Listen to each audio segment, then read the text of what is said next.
l'année. Ouais, c'est bon. Ouais. S'il vous plaît. Silence dans le public.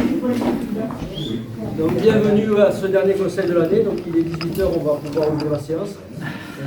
Comme on veut la tradition, à la fin de la séance, on vous propose un apéritif pour ceux qui souhaitent rester. Donc je vais procéder à l'appel. Donc Claudine est présente, s'il vous plaît. Paul Bétardieu est présente, Stéphanie Martin est là, Catherine Thérèse est présente, Vincent Garou est ici, Claire Combat est là, Anne-Marie Abel est présente, Michel Renou est là, François Bontemps est absent, Sandrine Lafont est présente, Nathalie Marty est là, Hervé Carrière est présent, Saline Sauvage est absente, Lionel Thierry est absent, Nathalie Raïn est ici, Cyril Mijoul est absent et je l'excuse. Christopher Perron est présent, Vincent Mousset a donné procuration à Audrey Tardieu, Robert Morandin est présent, Nicole Prader a donné procuration à Robert Morandin, Michel Dolton est là, Éric Charon est présent, Monique Béguet a donné procuration à Éric Charon, Caroline Bézon est présente, Alain Bergonza est là et Fanny Pénon est ici. Donc je vous propose, si vous en êtes d'accord, d'élire Stéphanie Martin comme secrétaire de séance pour la séance de ce soir. Est-ce qu'il y a des objections? Merci. Alors avant d'approuver le PV de la séance du conseil précédent du 27-09, je vous signale qu'on va être obligé de retirer la délibération 22 sur la mise en place du RIFSEP, puisque le CST nous a demandé plus de délai en nous posant des questions. Donc c'est une délibération qu'on représentera au prochain conseil, puisqu'ils n'ont pas eu le temps de la traiter. Voilà, donc sur la séance du 27 septembre, est-ce qu'il y a des choses particulières par rapport au PV?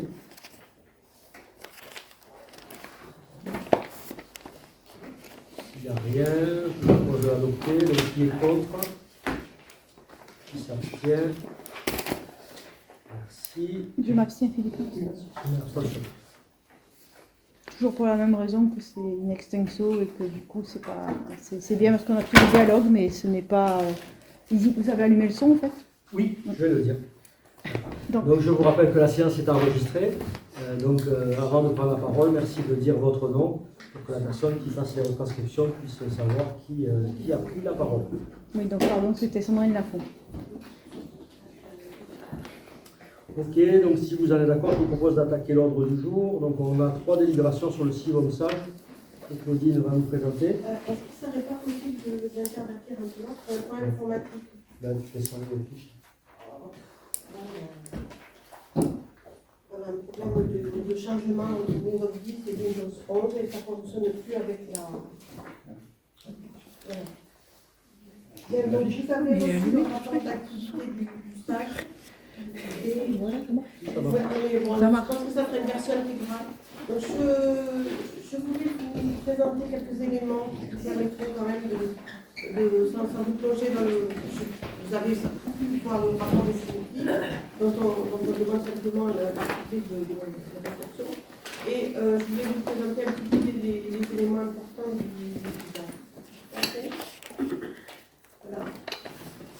Nous sommes là sur l'assainissement collectif avec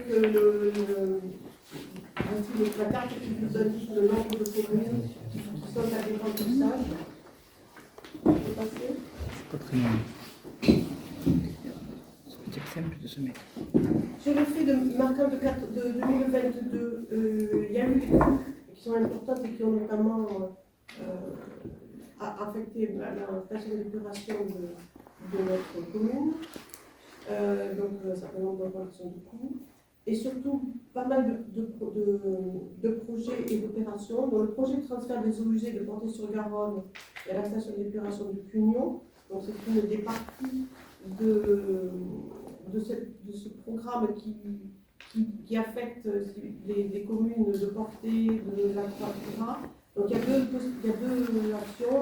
Une partie va aller vers Cugnon et une petite partie, donc la Croix, va venir sur notre station d'épuration de façon provisoire, puisqu'ensuite ce sera transféré sur la partie sur l'aise. Donc ensuite, toujours des travaux importants, il y a une réorganisation des stations d'épuration, donc avec la constitution d'une grande station d'épuration à Laval, donc qui concerne déjà le transfert de Haune et ultérieurement le transfert et la suppression de notre station d'épuration. Tout ça pour des qualités de traitement des eaux supérieures. Plus les stations sont grandes et plus elles sont mises à jour et elles tiennent compte du progrès de la technique pour le filtrage. Et enfin, monter en puissance des équipes d'hydrocurage, c'est important parce que ça permet d'avoir moins de problèmes sur les réseaux. On passe. Oui, juste Nathalie Marty, la station d'épuration du coup à Pagès-Arrêt, ça arrêterait quand? Ça fait encore. Ouais, on n'a pas encore des dates. On n'a pas encore des dates. Alors vous avez le tarif qui est facturé avec le tarif moyen facture. Donc, il faut regarder les 20 communes, parce qu'ensuite on en a 3 autres qui ont intégré récemment. Donc voilà l'évolution du prix du mètre cube. Donc ça se situe en moyenne des différentes collectivités dans l'agglomération toulousaine et au-delà. Donc on est plutôt bien placé au niveau du prix. Continue. Au niveau des recettes, vous voyez qu'il y a une augmentation donc, de recettes qui est logique, pas de grosse différence. Donc il y a une augmentation de la population donc, et une augmentation des tarifs qui fait que voilà, les recettes augmentent normalement. Et l'impôt d'impayé, donc c'est quelque chose qui importe à l'ANO, puis au syndicat, c'est qu'il y a de moins en moins des payés non recouvrés. Suivante. Au niveau des données financières, donc vous avez en détail dans le rapport, vous voyez qu'il y a une augmentation importante, il y a eu une augmentation des investissements très importante et de ce fait une certaine augmentation des emprunts, avec aujourd'hui une durée d'extinction de la dette en année, exprimée en année, donc de 7,8. Et c'est aujourd'hui, vu les investissements qui ont été faits récemment, je pense qu'on restera de toute façon en dessous des 8 années. C'est l'objectif en tout cas. On est vraiment sur un pic en 2022. Donc, voilà. On va passer aux données au potable. Donc le périmètre n'est pas exactement le même.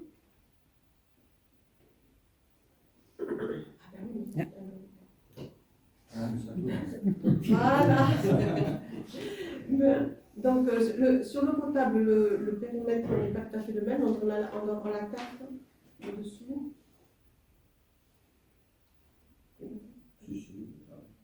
Voilà, donc. Non, c'est un PDF, c'est pas très. Voilà, donc les communes de franchement. Alors, c'est important le nombre de communes qui adhèrent au syndicat, parce qu'il y a vraiment une certaine de connexion des réseaux, de sécurisation des réseaux. Donc aujourd'hui, il y a beaucoup d'interconnexions, donc le syndicat, entre autres, travaille à ces interconnexions, de manière à ce que s'il y a des soucis de qualité ou d'approvisionnement, il puisse avoir une garantie de fourniture aux communes. Alors l'effet marquant de 2022, donc voilà, l'augmentation des coûts, c'est-à-dire qu'on a connu pendant c'est dû à la crise, des changements techniques, donc le changement des désinfectants à l'usine de Roth, qui amélioreraient nettement la qualité de l'eau. Des travaux sur les châteaux d'eau et bien sûr la poursuite et la fin d'ailleurs des travaux de l'usine qui vient d'être ouverte à Soubès. Donc usine de production d'eau à Soubès avec des techniques les plus modernes. Voilà. Ensuite, les recherches de fuite, donc ça c'est aussi un élément important par rapport au problème de climat et d'environnement. Enfin, l'évaluation d'un nouveau règlement de service, et ça c'est juste pour clarifier un certain nombre de choses. Pour la qualité de l'eau, bon, je passe aussi sur tous les indicateurs qui sont dans le rapport. Donc, je vous indique les points de vigilance. Donc, la température de l'eau, ça ne vous surprendra pas, mais qu'il y a des impacts effectivement sur la désinfection et l'obligation de surveiller de plus en plus la désinfection.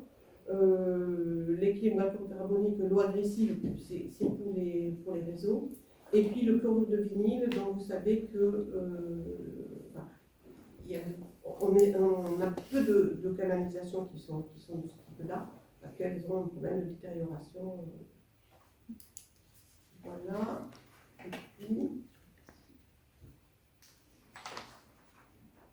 bon, sur les données financières, eh bien, vous avez les mêmes données que tout à l'heure, donc l'évolution des recettes et les taux d'impayés qui sont relativement stabilisés, disons. Il y a eu un gros effort de faire un moment, mais il y a un peu un regain de problèmes là-dessus. Suivant.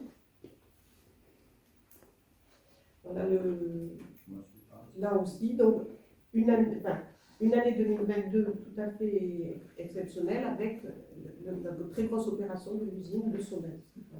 Avec à la clé quand même un bon nombre de subventions. Donc je me trouve à Nathalie Marty qui sait que l'agence de l'eau a largement subventionné cette usine qui vient du coup.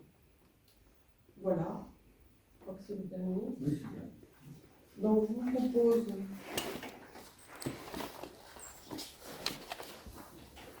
je vous propose de prévoir que la présentation du rapport, ceci n'est pas la présentation du rapport, c'est un digeste, on voit un peu de quoi il s'agit. Voilà, sur le rapport. Nathalie Marty, non, je voulais juste dire, donc les trois rapports qu'on a, c'est quand même un document, ce sont des documents qui sont quand même très bien faits, avec beaucoup d'informations, et donc on peut quand même avoir pour la commune aussi pas mal de données importants. Donc je tenais à le dire parce que pour les gens qui ont fait ce travail-là au sein du SAGE et du syndicat, c'est bien qu'il y ait un retour aussi peut-être des élus. Alors il est très complet, il y a beaucoup de pages, effectivement, il y a plus de 40 pages, et même voire 80 je crois sur un des rapports, mais on peut aller piocher pas mal d'informations intéressantes. Donc je pense que c'est bien de leur dire que c'est un rapport qui est quand même assez bien fait. On a la chance d'avoir un syndicat qui est bien géré, qui continue à investir par rapport à des grands groupes comme la Lyonnaise, où on serait vraiment noyé, c'est le cas de le dire, dans un grand groupe, alors que là, c'est une entreprise à taille humaine. Et c'est vrai qu'il y a un territoire sur lequel ils s'investissent beaucoup et ils sont très réactifs. Quand il y a des pannes, quand il y a des fuites, on a un bon taux de service et c'est vrai que c'est plutôt appréciable. Voilà, sur l'ensemble du rapport, je vous propose de voter. Donc, qui est contre? Qui s'abstient? Merci. Il y a ensuite le rapport sur le prix et la qualité du service de l'eau potable. Donc effectivement, il y a eu des augmentations qui ont été liées essentiellement l'an dernier à la hausse du tarif de l'énergie. Donc malgré tout, ça a été contenu et pour cette année, il n'y aura pas de hausse du tarif de l'eau. Donc qui est contre? Qui s'abstient? Merci. Et enfin, le rapport sur le prix et la qualité du service de l'assainissement collectif. Donc c'est pareil, il y a une hausse aussi liée à l'énergie et pas de hausse prévue pour cette année. Donc qui est contre? Qui s'abstient?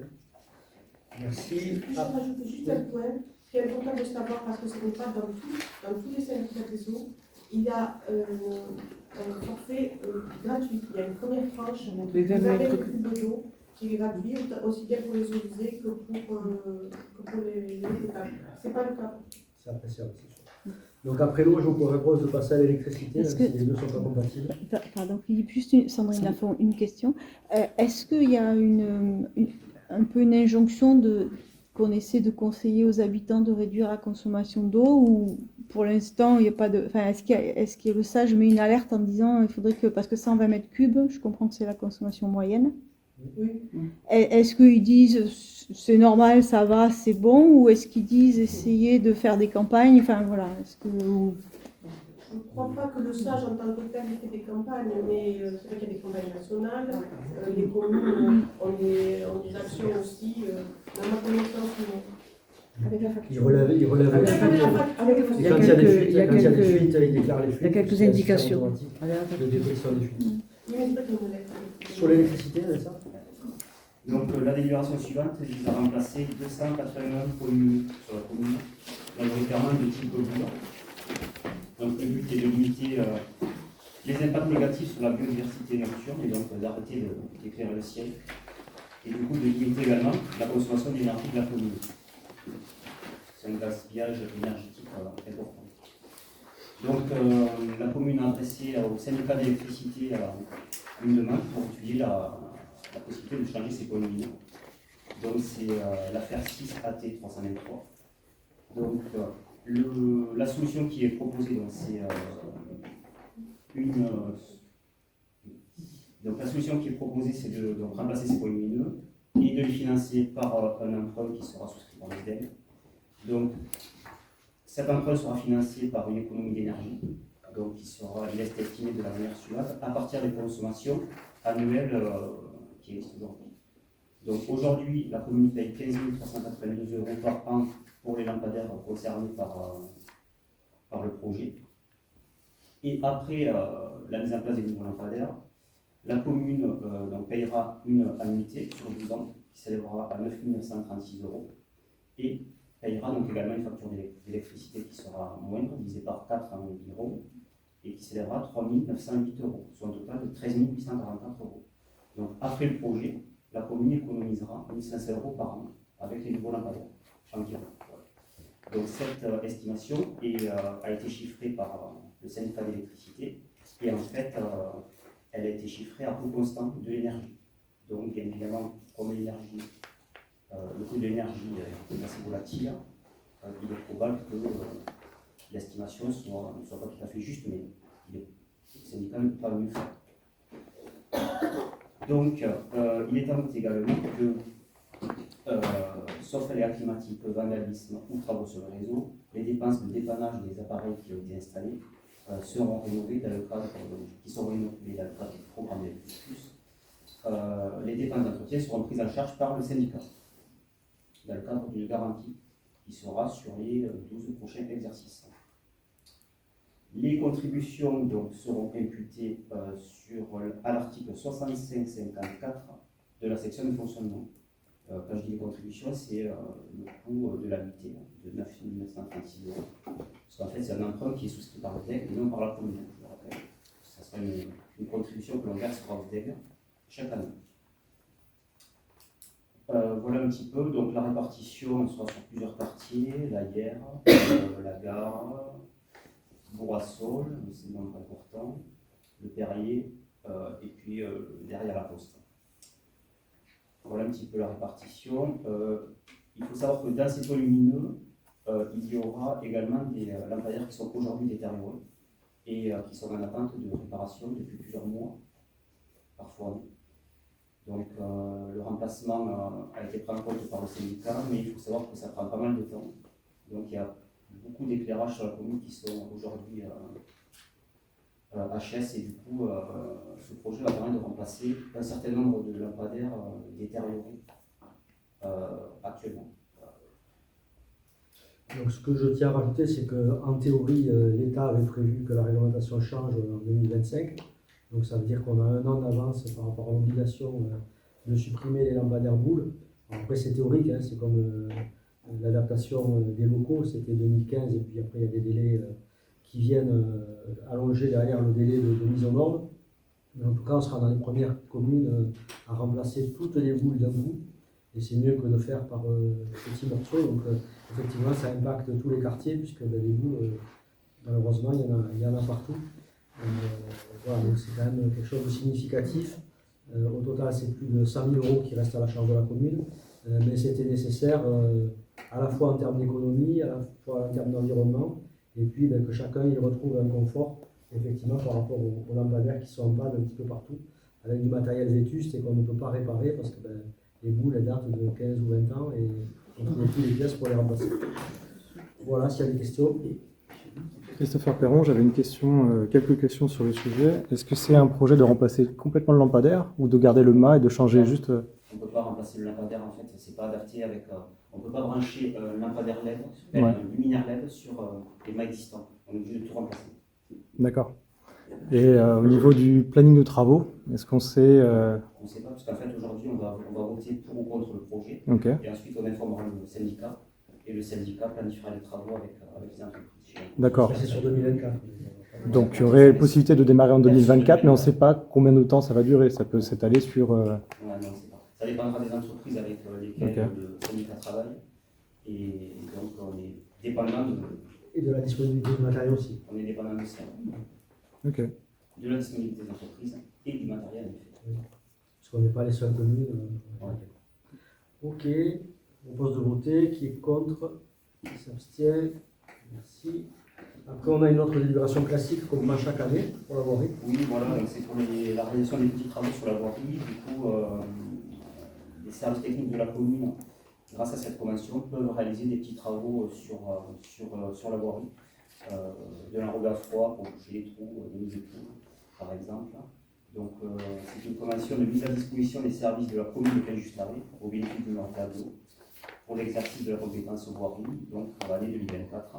Donc, c'est un renouvellement de cette convention qui est votée chaque année par la commune d'ailleurs, qui permet aux agents communaux d'intervenir pour faire de petits travaux d'entretien de voirie dans le cadre de cette compétence. Ces prestations seront remboursées chaque année et répercutées dans le bilan annuel d'exercice de la commune. Ce bilan est réalisé par un tableau. Voilà, c'est une compétence classique que l'on renouvelle chaque année. Ok, donc je propose de voter. Qui est contre? Qui s'abstient? Merci. On a la même délibération aussi qu'on prend chaque année pour la mise à disposition des locaux des ALAE. Audrey. Donc, depuis 2008, il existe une convention des locaux scolaires entre la commune et le numéro d'agglomération compétent pour les ACCEM, donc, qui concerne les accueils collectifs à caractère éducatif de mineurs, donc à savoir les accueils périscolaires et les centres de loisirs de mercredi et vacances. Donc chaque année, un avenant est écrit à cette convention pour mettre à jour la liste des locaux occupés et les heures mises à disposition.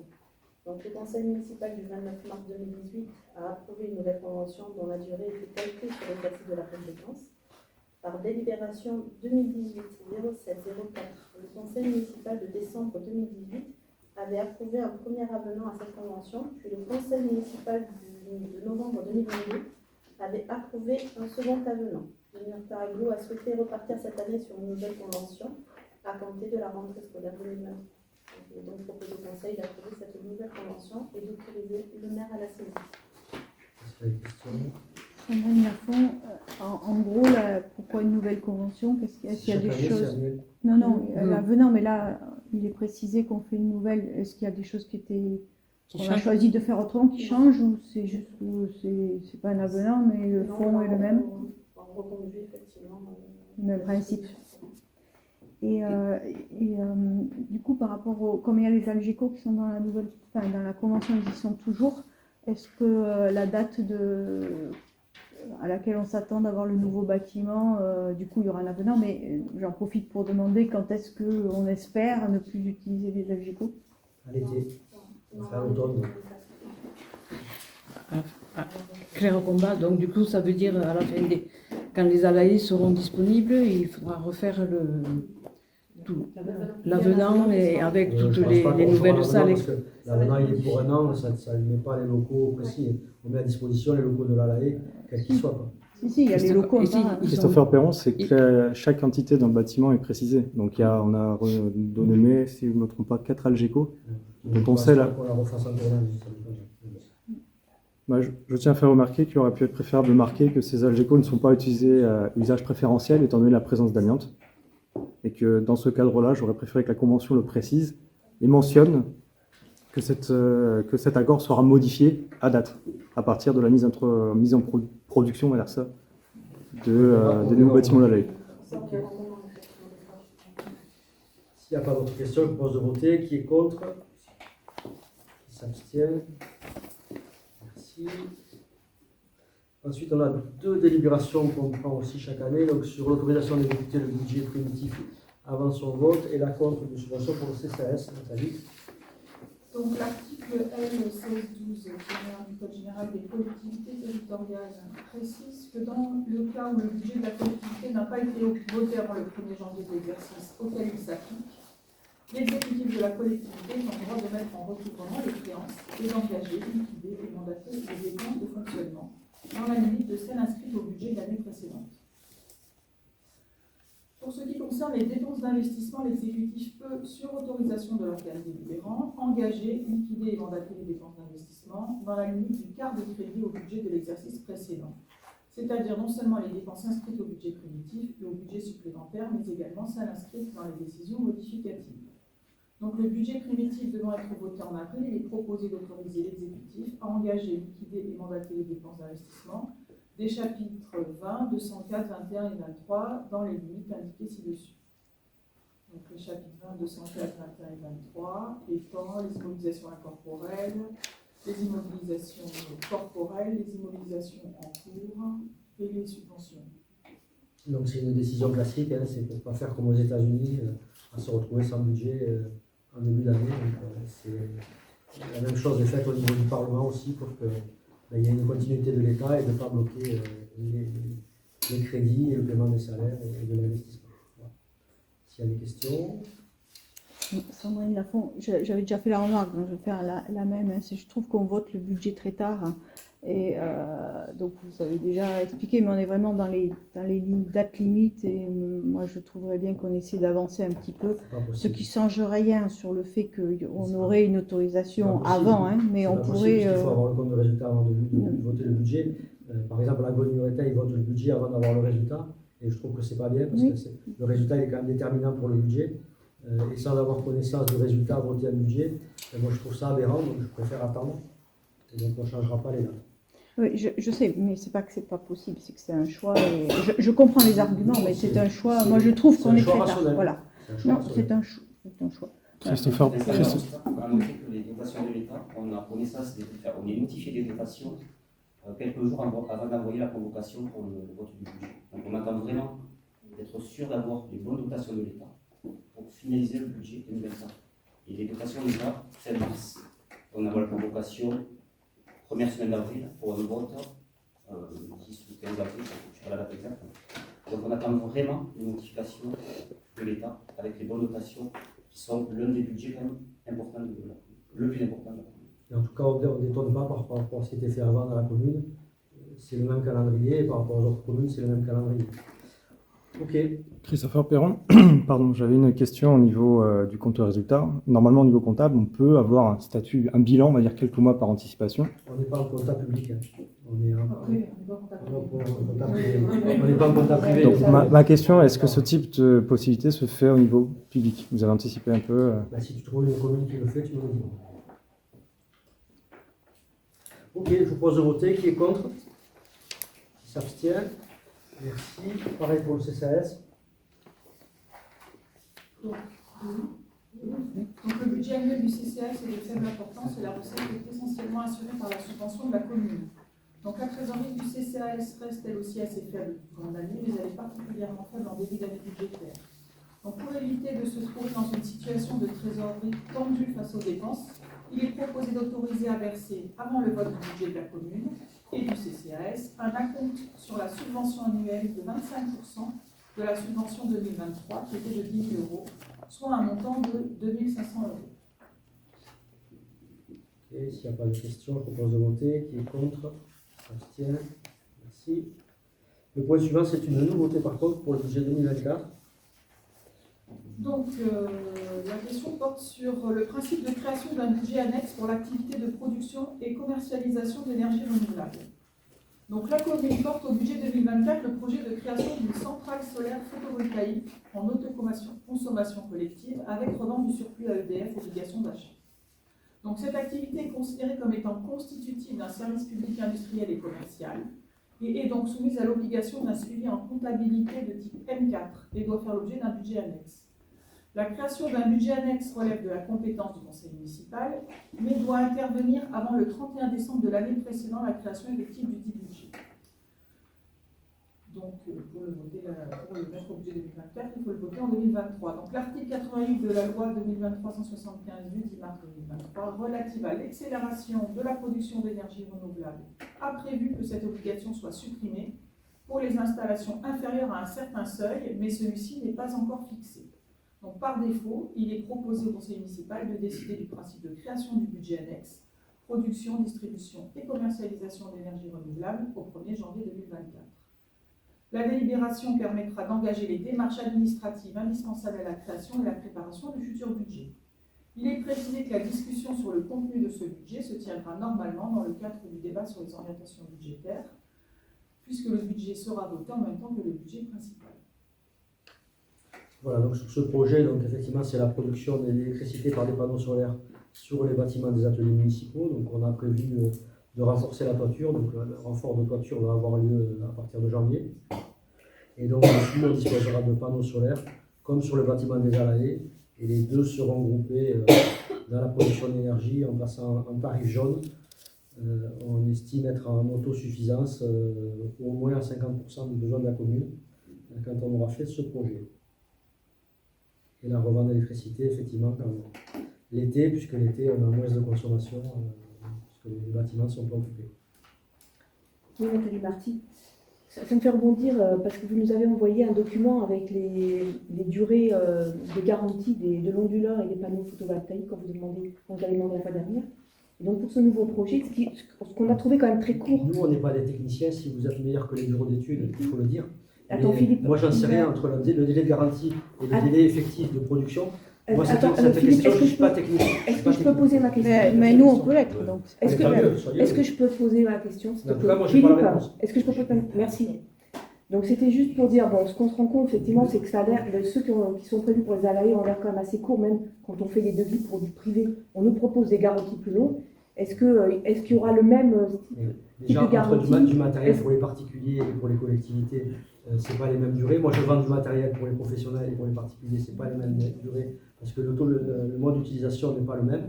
Donc forcément, il y a des différences de garantie. Et si vous le savez plus que les bureaux d'études, en tout cas, moi, je ne répondrai pas à la question. Moi, je ne suis pas technicien. On vous a fait répondre la dernière fois par le bureau d'études. Je pense que ce n'est pas une question qui importe au niveau du conseil municipal, le temps de garantie. Mais si vous pensez que c'est important, je vous laisse poursuivre. Ben oui, Sandrine Lafont, je pense que oui, c'est important, c'est des choix de la commune. Après, on n'a pas besoin d'être technicien pour dire, nous, on trouve que sur le choix des Alaïs, on a été conseillé, et je comprends qu'on ne sache pas discriminer, mais nous, on vous dit, ce qu'on a acheté pour la commune sur le toit des Alaïs, ce n'est pas des garanties très longues. L'onduleur, c'est à peu près typique, mais les panneaux solaires, c'est des durées qui sont vraiment dans les fourchettes basses, et l'onduleur aussi. Donc, une prochaine opération, voilà, mais on ne te demande pas une réponse, on fait une remarque en disant sur le prochain projet. Non, mais donc on le fait tranquille, c'est pas la peine d'être agressif. Si, quand même. Si, tu l'es. Non, on perd pas du temps, on discute pour le prochain projet. Et c'est le même usage parce que. Les bureaux d'études, on les paye. Si vous voulez monter un bureau d'études, faites-le. Moi, je n'ai pas la capacité à vous répondre. Donc mais stop. En fait, Philippe, on te donne un conseil. Mais c'est très bien, on l'entend. Donc, c'est pas moi qui vous donne le conseil, vous donnez le conseil à la commune. Oui, c'est des choix communaux. Quand tu dis l'usage n'est pas le même, les panneaux solaires, quand ils fonctionnent sur un toit de maison ou sur un toit d'école, c'est le même fonctionnement, l'usure est la même. Donc on est sur du matériel qui est à des garanties plutôt basses. On le signale. Amène-nous un rapport écrit et puis on verra. Christopher Perron. C'est pas une perte de temps. Non, c'est pas une perte de temps. Qu'est-ce qu'en pensent les autres conseillers? Moi, je me permets de poser une question. On est là dans un débat pour délibérer. Donc la question, c'est une délibération. Donc nous pouvons poser nos remarques. Non. C'est pas la même chose. Non. Afin de pouvoir voter, j'ai besoin de poser une question. Dans ce cadre-là, il y a une garantie de 15 ans. Vous dites que vous n'êtes pas technique et pour vous, c'est satisfaisant. La question que je vous pose est la suivante. Dans le cadre des Alaïs, quelle est la condition que vous demandez au niveau de la durée de vie des panneaux? Demandez-vous 15 ans, 20 ans, 25 ans et une étude de prix en conséquence? Par contre, ce n'est pas en rapport avec la délibération qui est demandée. Oui, non, c'est pas ça, c'est bien. Ce soir, on pose une question de principe, Principe. on ouvre Ok. la partie administrative et après on votera le budget l'année prochaine. On n'est pas sur le contenu, on est sur la partie Et on n'est pas sur la administrative. technique non plus. Donc on est encore moins sur les durées des panneaux solaires. On n'est pas encore là-dedans. Et on parle pas du Le projet n'est pas monté. D'accord, donc Christopher Perron, je prends cette question pour la prochaine délibération, qui sera justement sur le vote du budget et la définition de ce que nous mettrons dedans. Ok, je propose de voter sur le On budget annexe. avait une question sur les ateliers, même si c'est pas directement, parce qu'après, quand ça arrive, on n'a pas le temps de réagir. Sur les ateliers, tu as parlé que la structure allait être renforcée. Est-ce qu'on a encore une garantie décennale ou est-ce qu'elle est finie? On ne savait plus trop quand est-ce qu'étaient les ateliers. Les ateliers, c'est fini depuis longtemps. D'accord, donc effectivement, on peut renforcer sans rien perdre. D'accord, merci. Ça ne rentre pas dans le cas des garanties nationales. Non, c'était si tu touches quelque chose qui est sous garantie alors qu'il est déjà fragile, tu perds ta garantie. C'était ça le sens de la remarque. Donc Christopher Perron, leur formulation, c'est est-ce que le bâtiment, quel âge a le bâtiment à l'heure actuelle des ateliers? La décennale est terminée. D'accord, ok. Donc, il y a plus de garantie. Donc je propose de voter. Qui est contre? Qui s'abstient? Merci. Mésolia, garantie d'emprunt. Donc, par courrier du 13 septembre 2023, la société Mésolia sollicite la commune pour une garantie à hauteur de 50% de plusieurs emprunts d'un montant global de 775 375 € destiné à financer l'acquisition de 10 logements en VFA, 6 PEUS et PLAI, soit 7 T2 et 3 T3 dans l'opération Sierra qui est située rue Sainte-Barbe à Pain-Justaré. Donc, Mésolia a sollicité le Murtin agglomération pour garantir les 50% restants. Donc, les prêts à garantir sont alors un prêt plus construction 40 ans d'un montant de 343 277 €, un montant PLUS foncier 60 ans d'un montant de 162 967 €, PLAI construction 40 ans d'un montant de 165 885 € et PLAI foncier 60 ans d'un montant de 103 246 €. Il sera proposé au conseil municipal d'accorder la garantie de la commune à hauteur de 50%. Donc c'est des délibérations classiques qu'on prend toujours pour les bailleurs sociaux de manière conjointe avec la minoritaire pour garantir les prix, les prêts pour que les projets immobiliers puissent sortir. Donc sur le projet de Mésolia, qui est contre. Claire Combat, je voulais vous demander un peu plus de précision là, sur les plus construction 40 ans, plus foncier 60 ans, tout ça, qu'est-ce que ça veut dire? Moi qui suis là-dessus, le logement, je t'invite à venir un jour parce que il y a une nomenclature des termes qui est inférente. Là, aujourd'hui, un conseil municipal ne te répondra pas. Mais si tu le veux, je t'invite à prendre rendez-vous. Ok, oui, Parce que c'est- merci le pour logement, l'invitation. c'est Parce pas que... le jargon du logement. Parce qu'après, ça fait des sommes importantes quand même. Hein, moi, je dis. Là, c'est sur le financement, mais qui correspond avec la catégorie de logement. Voilà. Oui, voilà. D'accord. Oui. Oui, mais c'est important. Il y a différentes catégories de logement et c'est important. Donc, je propose à Claire de voir ce qui... Ce sont quand même des sommes importantes à garantir. Moi, je trouve ça. Et on avait la même question que la dernière fois. Enfin, forcément, à chaque fois, on garantit, ça s'additionne. Vous aviez parlé d'un taux, voilà. Et là, le taux il est très loin et de toute façon, ces opérations immobilières, on est bien obligé de les faire sortir, quoi. Ok, donc je propose de voter. Qui est contre?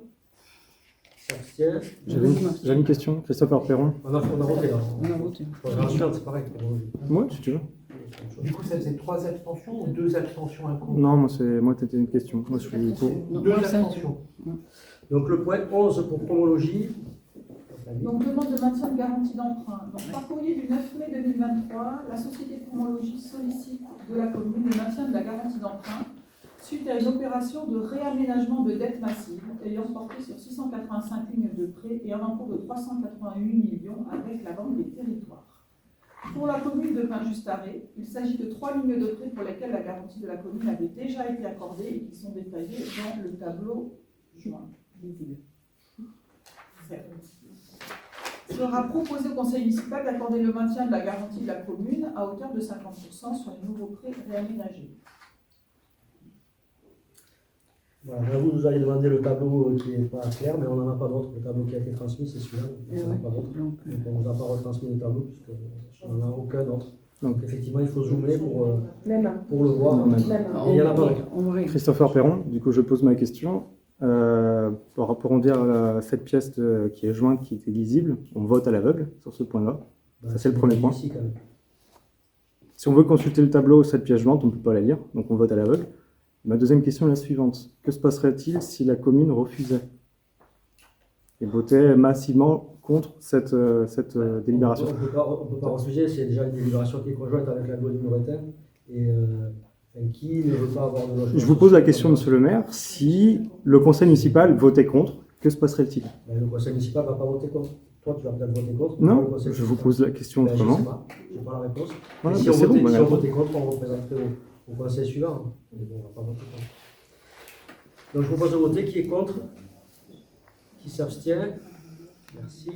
Donc on a une troisième délibération. Sandrine Lafont. Sur le principe, on a envoyé un mail dans les temps en demandant des pièces complémentaires. J'entends bien que vous n'avez pas mieux, donc il n'y a pas de souci, on le comprend. Et puis moi je comprends que c'est un montant équivalent, c'est un réaménagement, donc c'est un montant équivalent. Par contre, sur les autres pièces, on ne les a pas eues non plus. Et ça, c'est pas normal. Les pièces qui n'existent pas, on ne peut pas vous les fournir. Non, il y a des informations. Je vais vous dire les pièces qui n'existent pas. Donc on ne peut pas vous fournir des pièces qui n'existent pas. Mais une réponse en nous envoyant les pièces qui existent, les réponses à nos questions. Jusqu'à présent, quand on vous répond, vous nous renvoyez des questions. Donc on n'est pas là pour faire du ping-pong avec les mails. Je crois qu'en termes de documents, tu nous as à peu près jamais rien envoyé, à part les informations sur les onduleurs et les panneaux la dernière fois. Merci. Parce qu'en fait, je n'ai pas envie de faire du ping-pong avec les mails. Mais c'est pas possible de faire du Claire Combat, c'est pas possible. Dans les temps impartis, c'est pas possible de faire du ping-pong avec les. Vincent, le nombre de mails qu'il reçoit pour la commission de travaux, et des questions sur des questions, et des questions sur des re-questions. Non, mais là, on n'est pas sur la commission de travaux, on est sur cette question-là de documents qu'on vous a envoyés. Vous nous avez pas répondu. Je n'ai pas envie de faire du ping-pong dans les mails. Mais on ne peut pas faire du ping-pong, on a 48 heures, c'est pas possible. En 48 heures, c'est impossible. Christopher Perron, la question n'est pas la suivante. Lorsque vous nous envoyez les délibérations dans le délai le plus court possible, comme ça, nous avons très peu de temps pour réagir. Nous avons 48 heures pour vous poser des questions dans lesquelles vous devez vous prononcer.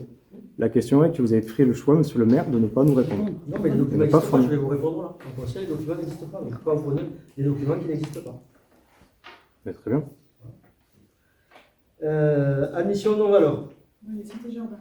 Cité Jardin. Cité Jardin, donc demande de garantie d'emprunt, abrogation et remplacement de la délibération du conseil municipal du 31 mai 2023. Donc par courrier du 17 avril, la société de la Cité Jardin sollicite de la commune la garantie à hauteur de 50% de plusieurs emprunts d'un montant global de 4 428 655 €, destiné à financer l'opération de construction de 46 logements, donc 26 PLUS et 20 PLAI, situés rue de la Poste à Saint-Just-à-Rue. La Cité Jardin a sollicité le Murpingo pour garantir 50% restants. Donc le prêt à garantir numéro 144-177 réalisé auprès de la CDC comporte les différentes lignes suivantes, donc PLAI 40 ans d'un montant d'un million 248 976 €, PLAI foncier 80 ans d'un montant de 417 243, PLUS 40 ans d'un montant de 1 852 240 €, PLUS foncier 80 ans d'un montant de 511 429 €, et enfin prêt HBD 20 ans d'un montant de 299 000 €. Donc par les délibérations 2023, du 14 mars 2023, le conseil municipal du 31 mai 2023 avait accordé la garantie de la commune sur ses emprunts. Donc à réception de la délibération, la Banque des Territoires a indiqué à Cité Jardin que la formulation de l'article 1 de la délibération n'était pas conforme au nouveau modèle exigé par l'établissement. Donc Cité Jardin a sollicité à nouveau la commune en date du 28 novembre pour modifier la délibération en utilisant le nouveau modèle de l'article 1. Il sera donc proposé au conseil municipal de prendre une nouvelle délibération abrogeant la précédente et la remplaçant pour accorder la garantie de la commune à hauteur de 50% sur ces prêts qui n'ont pas été modifiés.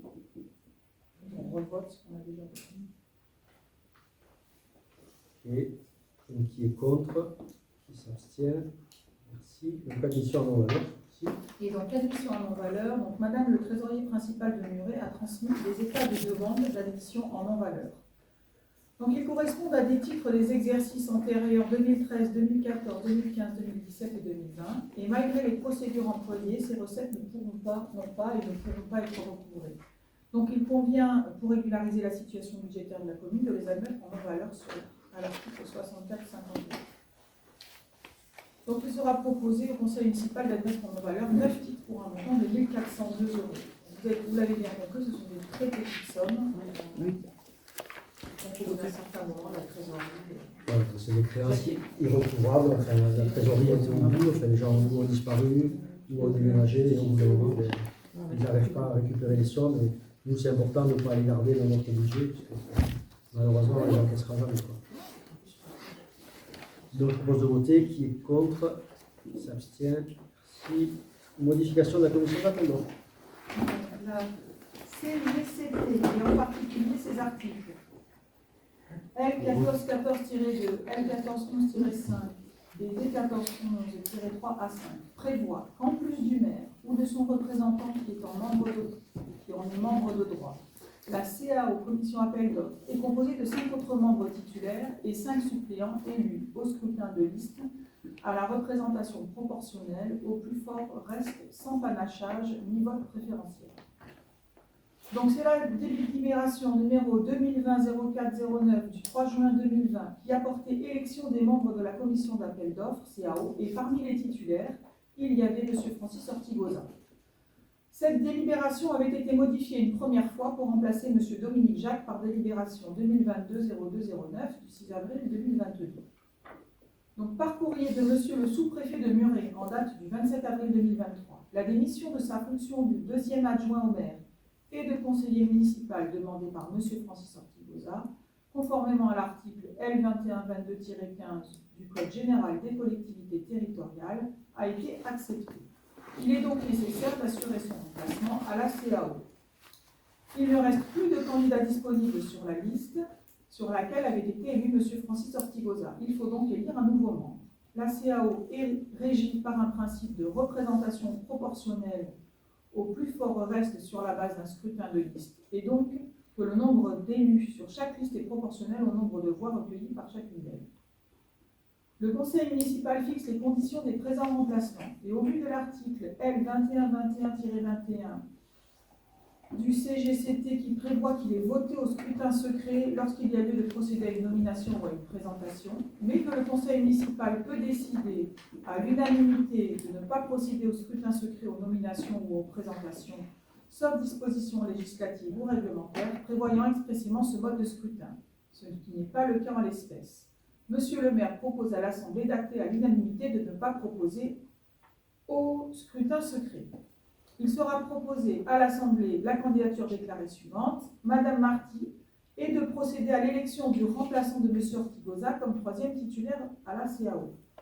Considérant que Madame Marty était quatrième suppléante, il y a lieu de procéder à son remplacement, la candidature déclarée et celle de Madame Lafont.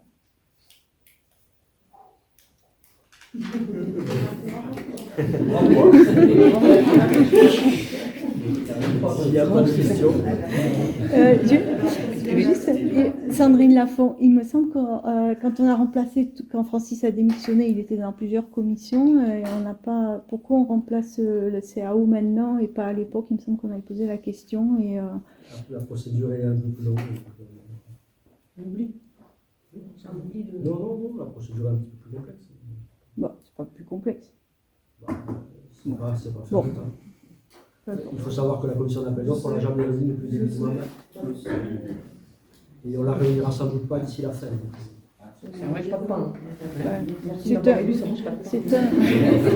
Après, c'est un choix de ne pas la réunir quand on le seuil de fait marché, des c'est seuils. fixé à 5 millions. Non, c'est des seuils obligatoires, mais on peut la réunir en dessous.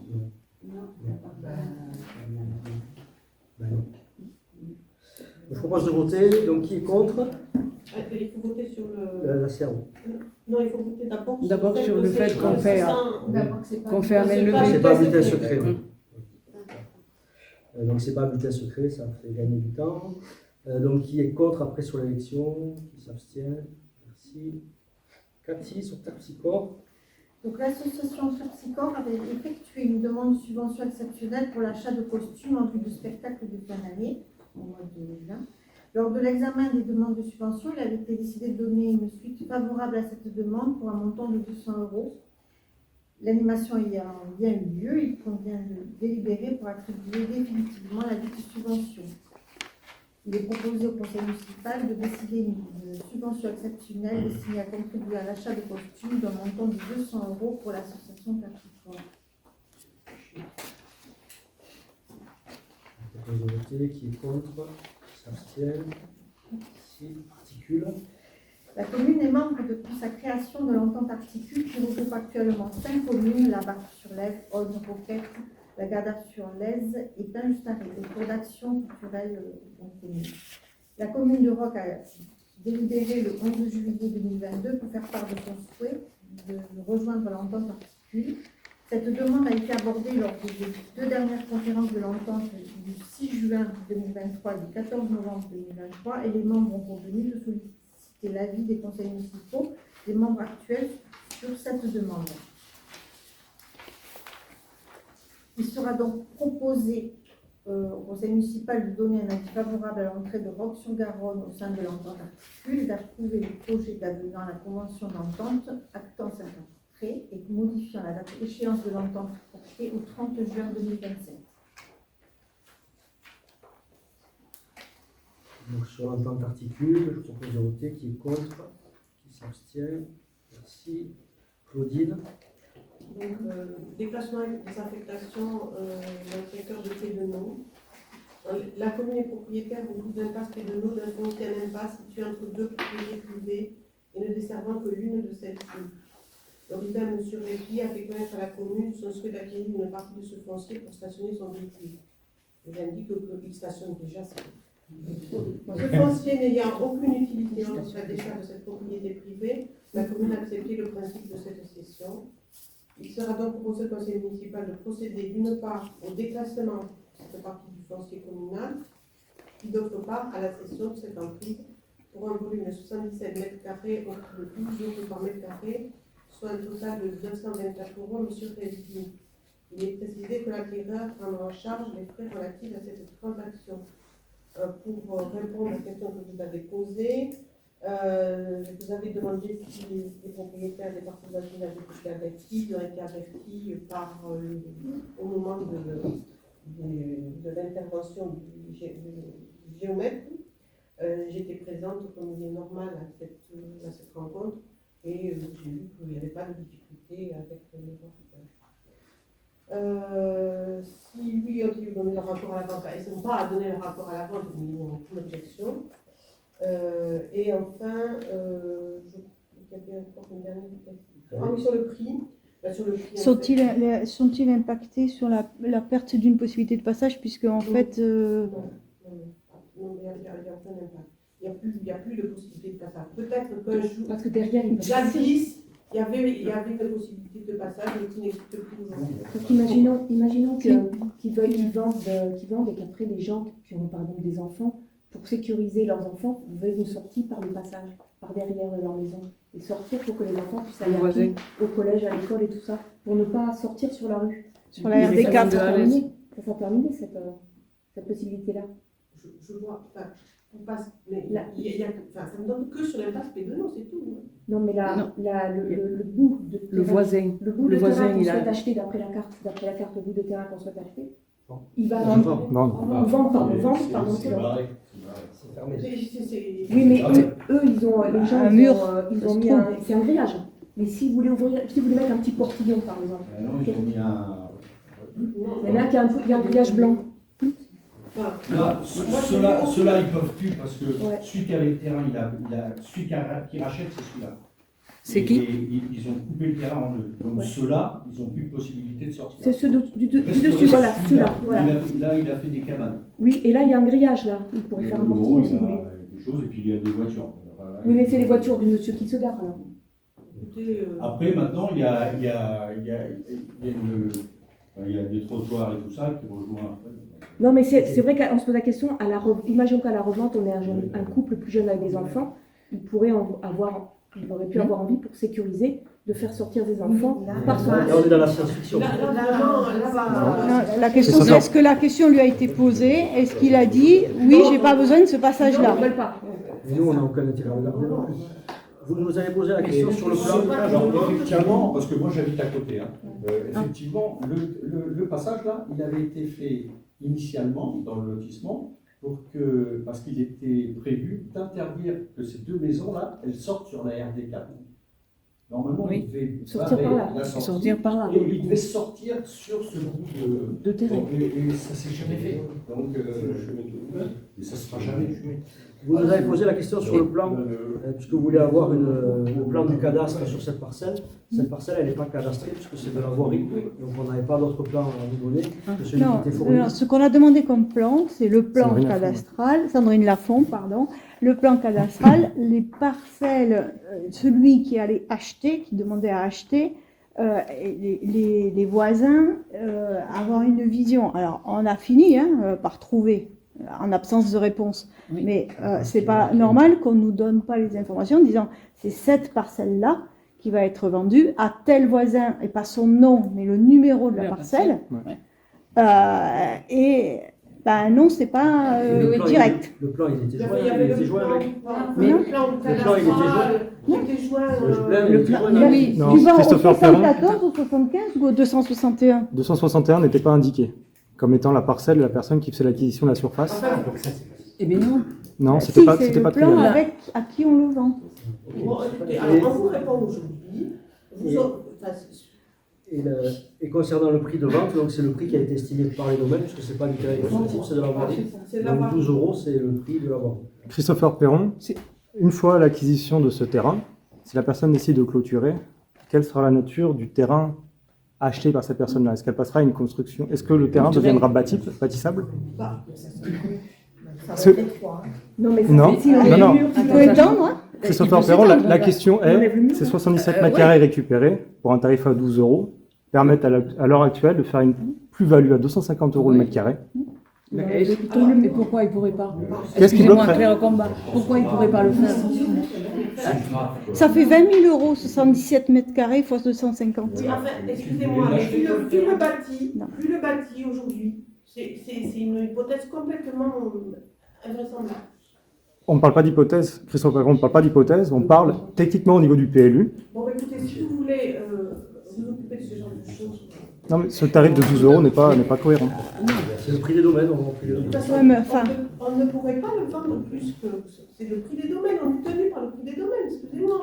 Mais De toute façon, la question se pose pas. Christopher Perron remarque sur ce qui a été dit précédemment, il y a un véhicule qui stationne, ça fait des années. Oui, Quel ben, est l'intérêt de vendre pour 1000 € dans ce cas-là? Eh bien, pour régulariser une situation qui n'est pas normale, est-ce que vous préférez que nous laissions quelqu'un s'approprier la voirie publique pour son propre usage? Non, là, au moins, on régularise, il le paye, il l'achète, et voilà, au moins, c'est régularisé. Et ça nous Claire permet de faire Combat. l'entretien.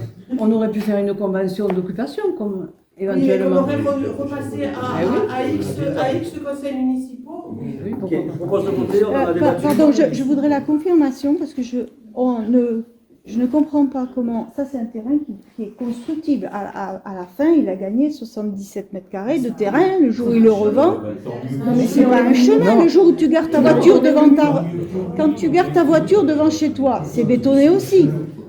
Ça fait partie du prix. Non, mais juste, je voudrais comprendre. Donc là, vous expliquez qu'on ne peut pas le vendre plus cher. Quelqu'un va avoir un gain substantiel sur sa propriété privée, non? Oui. On a la même chose avec Promologie. Promologie vend des terrains qui étaient aujourd'hui en espace vert. Ils les vendent aux particuliers à l'euro symbolique parce qu'ils s'en débarrassent. Et les particuliers, là, ils font une grosse plus-value parce qu'ils ont des parcelles qui sont beaucoup plus importantes. Mais Promologie, c'est pas notre responsabilité. Là, c'est la nôtre. Donc, il y a vraiment. Non, j'insiste Oui, sur la d'accord, question on va monter, parce exacte. que là, c'est- Non, je veux une réponse exacte. Le prix qu'on vend ce truc-là est fixé par les domaines. On ne peut pas le fixer librement. Non. On peut toujours avoir une marge sur le domaine et sur le prix, la marge qu'on pourrait avoir à l'agriculture, donc on la met par l'œuvre, mais le prix des domaines, ça impose. Christopher Perron, pourriez-vous, suite au conseil municipal, nous transmettre cette estimation, ce chiffrage? afin de valider l'ensemble et votre bonne foi. Non,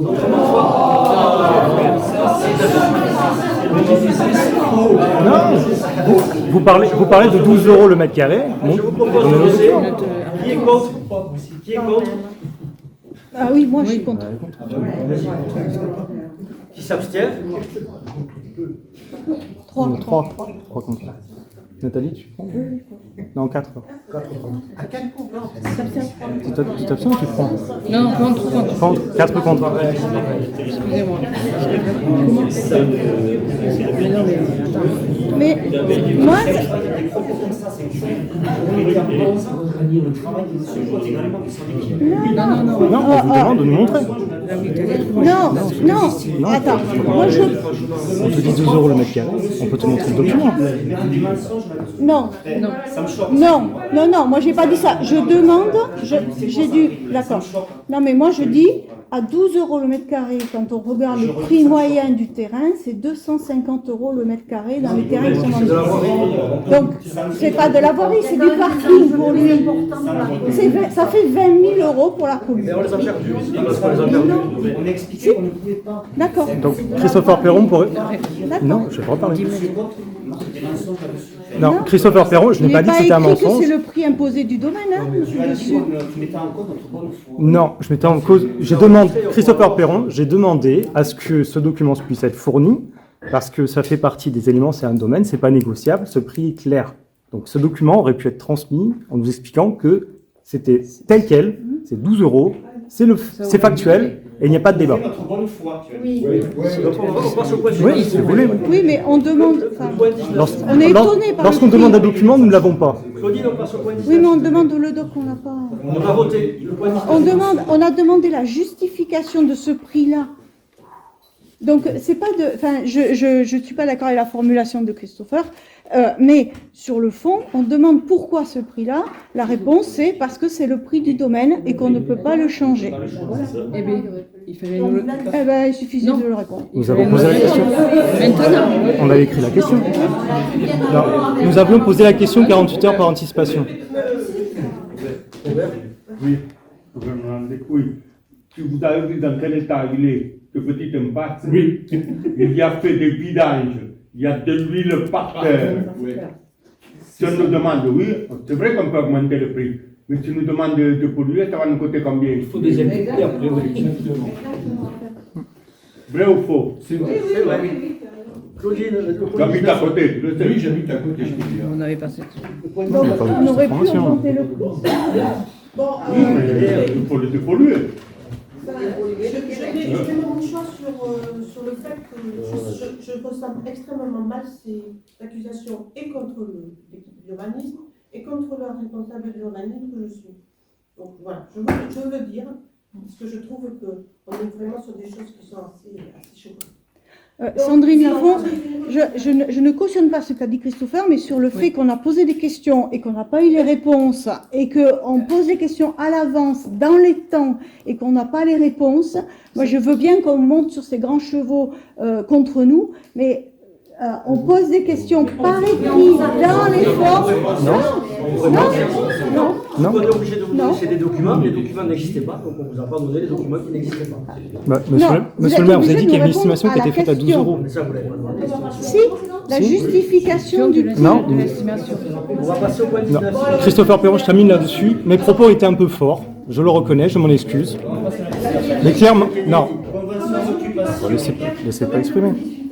Donc, par délibération du 9/11/2022, le conseil municipal avait approuvé et autorisé la signature de 2 avenants en convention avec des particuliers, M. Saliège et M. Caranta, pour l'occupation à titre précaire d'une parcelle de domaine privé de la commune. Ces conventions prises à l'origine du 31 août 2021 et sont prolongées par l'avenant jusqu'au 31 août 2023.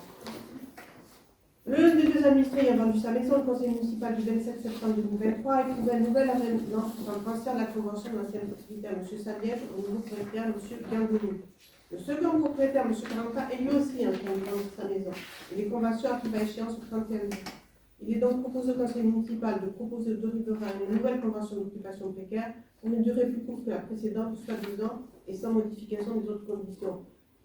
C'est des choses que nous avons débattues malheureusement déjà un peu trop longuement. Je veux simplement dire que la reconduction habitam aeternam de cette convention, nous nous posons la question de son intérêt, mais il y a des réseaux, il y a des choses dont nous avons besoin d'éclairer la question pour savoir si un jour nous ne vendons pas aux deux propriétaires pour entériner définitivement cet usage. Voilà. Donc il est proposé de voter. Non, vas-y, excusez-moi, Claire Combat. Donc, sur cette parcelle, il n'y aurait pas possibilité de garer des voitures éventuellement? Alors, ce sont des parcelles qui sont des parcelles vertes, végétalisées. Donc, non, on n'envisage pas d'imperméabiliser pour faire un parking. Pas imperméabilisées. Elles sont. Eh bien, si non, on peut faire des parkings pas imperméables. Non, et puis c'est un secteur sur lequel ça n'a pas d'intérêt et puis nous n'avons pas l'intention de rajouter des parkings. C'est pas. Par contre, bon, le fait, de toute façon, je vous souviens qu'on a eu déjà ce débat, si on pouvait faire des jardins partagés, on a expliqué que c'était trop petit, mal placé, etc. Voilà. Donc je pense que. Et puis c'est une délibération qui va revenir régulièrement, parce qu'effectivement la convention est de 2 ans, c'est que pour des petits morceaux, et c'est bien qu'on est obligé de régulariser, même si c'est des petits montants, puisque ça représente moins de 100 €. Christopher Perron, j'ai une question là-dessus. Pour rebondir sur le fait que vous pouvez bénéficier d'une estimation par les domaines, ce qui est une information intéressante que je ne connaissais pas. Pas toujours.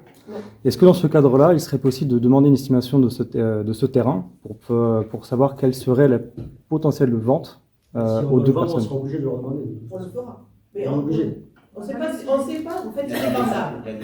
Aujourd'hui, on ne sait pas s'il est vendable parce qu'il y a des réseaux dessus. Voilà. Donc pour l'instant, on est en train de regarder s'il est vendable. Okay. Et évidemment, il y a une demande d'estimation. Ceci dit, les domaines ne donnent pas toujours ce que des fois ils nous demandent de faire par comparaison. Ils ne font pas toujours une estimation. D'accord. Christopher Perron, je rebondis sur les 12 € que vous avez mentionnés auparavant. Je ne suis pas censé savoir que les domaines l'estiment dans ce cadre-là et pas dans le cadre systématique. Ça n'était pas mentionné dans la délibération que c'était l'estimation des domaines. Point. Je vous propose de voter sur le point 19, qui est contre, qui s'abstient. Le point 20, la commission urbanisme. Commission urbanisme. On participe à la demande du groupe Agissement Durable visant à obtenir un siège dans la commission urbanisme. Il est proposé de modifier la composition des commissions municipales comme suit. Modification du nombre de membres de la commission urbanisme, portée de 7 à 8. Et puis ensuite, désignation de Mme Sandrine Lafont à sa demande à la commission d'urbanisme. Remarque. Oui, donc nous sommes Sandrine Lafont. Nous sommes contents de voir la modification de la commission urbanisme à l'ordre du jour de ce conseil municipal. Nous demandons à faire partie de cette commission depuis plus de 6 mois, le conseil municipal du 31 mai 2023. Il était écrit dans le PV de ce CM du 31 mai 2023, non, vous n'avez pas le droit à être dans toutes les commissions, vous n'y êtes pas, pour l'urbanisme, c'est non. Nous nous sommes renseignés, nous avons le droit de demander à siéger dans toutes les commissions, nous avons réexprimé notre demande au maire à plusieurs reprises, nous avons fini par demander conseil à la préfecture. Le sous-préfet de Muret a adressé un courrier à notre maire le 22 novembre, lui rappelant l'obligation pour les communes de plus de 3500 habitants de permettre à la représentation des groupes d'opposition dans toutes les commissions municipales. Le courrier de M. Blondel semble avoir ramené notre maire à la raison. Nous en sommes heureux. Alors je vais vous répondre. Donc, le courrier du préfet, il s'est appuyé sur une seule jurisprudence. Nous, comme on vous l'a dit, on a demandé conseil à notre avocat. Donc, notre avocat est sûr qu'on n'est pas obligé de vous faire entrer dans la commission. Bien évidemment, il aurait fallu aller au tribunal, puisqu'on fait partie au tribunal administratif. Donc j'ai jugé que le jeu n'en valait pas la chandelle, et c'est pour ça que j'ai autorisé cette modification. Mais on aurait pu aller au tribunal, et le préfet, le sous-préfet, n'a pas forcément raison dans ce qu'il écrit. Si on va jusqu'au bout de la jurisprudence, nous on a beaucoup plus de textes par notre avocat, puisqu'on a une note de synthèse, donc on n'est pas obligé de le faire. Maintenant je dis, le jeu n'en vaut pas la chandelle, j'ai pas envie de payer 2500 ou 4500 € pour aller au tribunal, donc on n'a rien à cacher dans les commissions. Si vous voulez siéger, tant mieux, et on va voter sur ce point. Sandrine Lafont, non, tu n'étais pas obligé d'aller au tribunal administratif pour refuser la commission.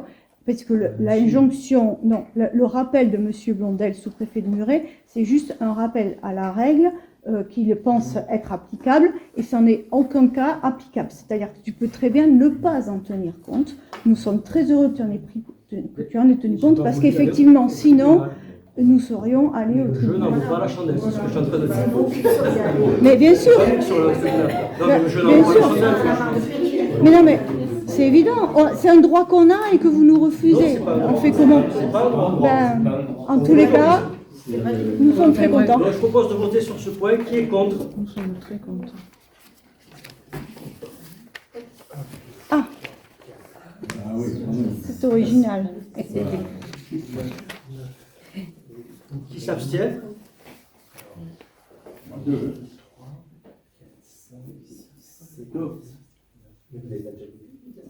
Vous avez voté contre.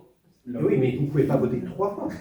Non, mais vous n'avez voté qu'un. Ah oui. la deuxième. Alors, c'était dans les abstentions ou dans les contre ou dans les abstentions? Il y a un contre et une abstention. Il y a un contre et une abstention. Non. On recommence. Oui, je vote, je ne mets qu'une main. Qui est contre? Voilà. Contre. 1, 2, 3, 4, 5, 6, 7, 8, 9, 10, 11. Qui s'abstient? 1, 2, 3, 4, 5, 6, 7. Qui est pour? 1, 2, 3, 4, 5. Bien joué. Donc, en fait, on va repartir pour un tour, là. Ben non, Parce que non, vous avez obligation. Donc, il y a un schisme, ça doit être sur une liste ou quelque chose comme ça. On n'a pas bien regardé, donc on va y revenir. Non, c'est un scrutin de liste. C'est un scrutin de liste. Vous avez, enfin, c'est bien. On joue. C'est pas adopté, là. Vous pouvez pas la refuser, en fait. Vous n'avez pas le droit de la refuser. Donc, jouez pas à ça. C'est ridicule. C'est pas comme ça que ça marche. Non, ce n'est pas une délibération, vous n'avez pas le choix, c'est obligatoire. Quand on a fait les commissions, on a bien voté pour les liens. Et c'est avec une représentation d'opposition systématiquement. Donc là, vous jouez. C'est bien. Christopher Perron, je rebondis sur la remarque de Sandrine. C'est un scrutin de liste que nous devons faire pour une commission. Bravo. Actuellement, nous n'avons pas fait un scrutin de liste. Voilà. Bon, Donc, allez, quel type d'élection avons-nous fait? Bravo. Non, c'est pas une élection, là. Non, c'est pas une élection. Donc les commissions ne sont pas faites de cette manière-là. n'est pas dans les règles, donc la délibération est annulée. Christopher Perron, je reviens, Monsieur Cotte. Lorsque nous avons mis en place les commissions, nous avons fait des scrutins de liste. Sans rigoler. Effectivement. C'est mentionné. Donc c'est pas correct. Pas un scrutin de liste ici. Le scrutin n'est pas correct. Vous ne pouvez pas voter ça. Vous ne pouvez pas voter ça. On présente une liste, on se met 4 dessus, on vote à toutes les listes. Et on prend à la proportionnelle, je sais pas quoi, majoritaire, je sais pas quoi, la reste majoritaire, enfin il y a une règle qui fait qu'on est obligatoirement dedans. Donc soit vous jouez à ça, soit, enfin franchement. Et après, on a des propos déplacés sur le truc des 12 mètres carrés de Christopher. Encore une fois, je n'assume pas. Mais par contre, ce genre de jeu, vous trouvez ça réglo? C'est juste une blague. Christopher Perron, je pense qu'on peut poser la question à M. Blondel sur la façon de votre interprétation de la loi. Comment se fait les élections des commissions? Allez-y, dites-nous. Alors, je ne reçois pas d'ordre. Non. S'il vous plaît. Déjà. S'il vous plaît. Je ne reçois pas d'ordre. Excusez-moi, Voilà. s'il vous plaît. Sinon, je ne ferai pas de réponse comme ça. Voilà. Non, mais vous savez comment ça se fonctionne. Mais là, il ne s'agit pas d'élection de toutes les commissions. Mais c'est l'élection de la commission urbanisme, vous êtes obligé de le mettre à l'ordre du jour. Vous l'avez mis à l'ordre du jour. Et vous faites une entourloupe sur le fonctionnement qui fait qu'on n'a pas le résultat. C'est franchement, et vous trouvez qu'on s'énerve et qu'on n'est pas correct. Non, mais... Après, les gens, ils ont le droit de voter comme ils entendent. Non, ça ne fonctionne pas comme ça. Le vote n'est pas organisé comme ça. Le fonctionnement, on ne le connaît pas.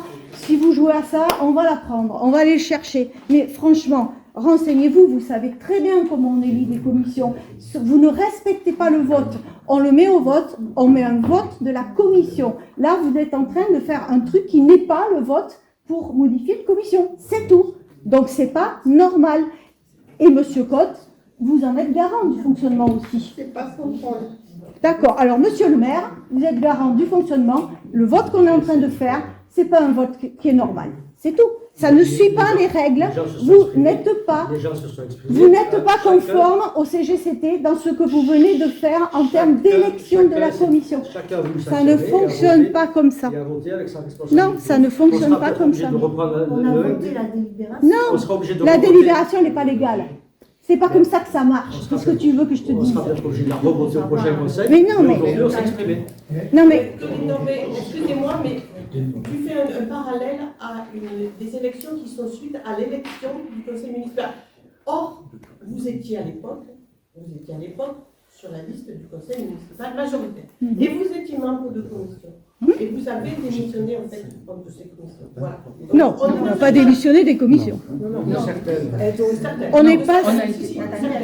Sur une, mais après le reste, la commission a été arrêtée. Donc, on a démissionné d'office. 2 commissions. C'est un point de droit qui sera vite, mais on n'est pas du tout dans ce que tu indiques. On n'est pas dans la même situation. Voilà. Sandrine Lafort, on n'est pas dans la même situation, sauf que la loi vous impose qu'on soit représenté, même si notre groupe a été créé après. Donc là, vous êtes en train de faire un vote qui n'est pas réglo, ça ne marche pas, on va y revenir. C'est un jeu que je ne comprends pas. C'est-à-dire qu'en gros, vous faites semblant, on l'a imaginé, on s'est dit non, ils ne vont pas le faire. Ben si. Donc, vous faites semblant de faire. Vous faites semblant de faire. C'est le comportement que vous avez eu au cours du conseil. Ça, c'est pas vrai, ça. Mais ce n'est pas comme ça que ça marche, c'est-à-dire que. Parce qu'il n'était pas prévu de voter contre la délibération. Est-ce qu'il y a d'autres personnes qui souhaitent s'exprimer aussi? Je tiens à le préciser. Non, mais j'explique. Parce qu'il ne faut pas les obliger à les faire voter pour une délibération.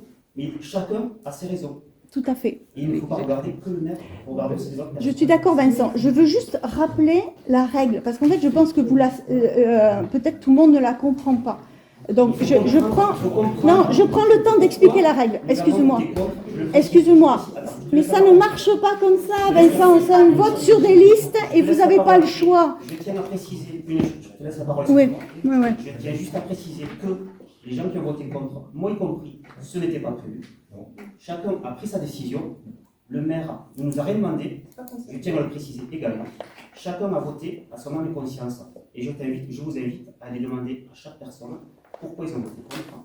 Je peux t'expliquer également. Pas maintenant parce que c'est pas l'ordre du jour. Mais c'est important de le savoir. On aimerait que ça se passe dans de meilleures conditions. Et si on doit revoter au prochain conseil, on revotera. En tout cas, je passe à la... je vais expliquer. Stéphanie. J'avais pas prévu notamment de voter contre, sauf que j'en ai marre de me faire traiter d'escroc et de mauvaise foi. Parce que ce discours, Christopher, tu l'as déjà tenu devant nous, à une réunion publique, dans ton quartier, devant d'autres résidents. Oui, et je t'ai fait la remarque. habitants du village. J'en avais marre de cette annotation d'escroc et de mauvaise foi. Tu l'as redit ce soir devant tout le monde, il n'y a pas de souci. D'où ma décision. Christopher Perron, non, je réagis juste sur un point. Dans la réunion de quartier pour laquelle tu parles, vous êtes venu en masse. Vous ne m'avez pas... Non.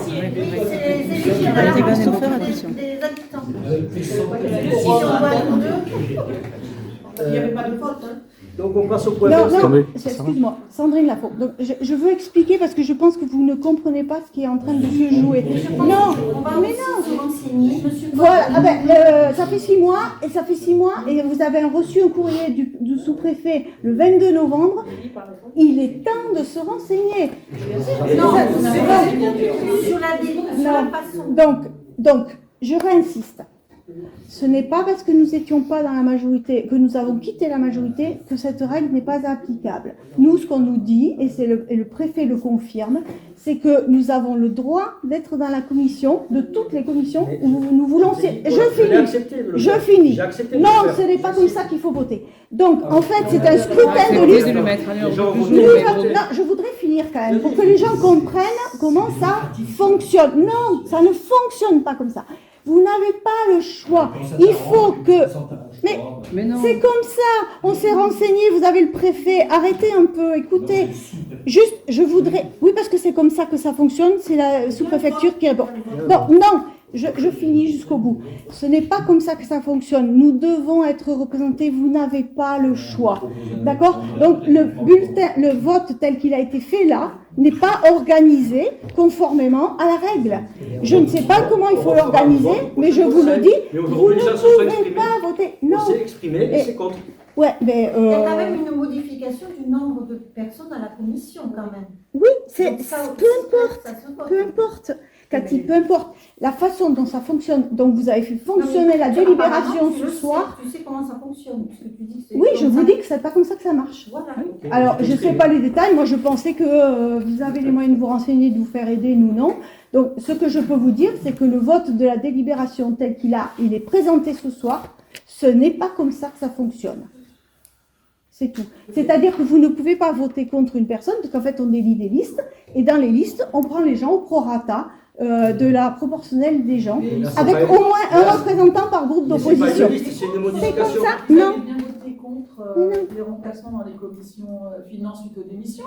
Mais Je me non. souviens qu'il y avait voté contre. Bah oui.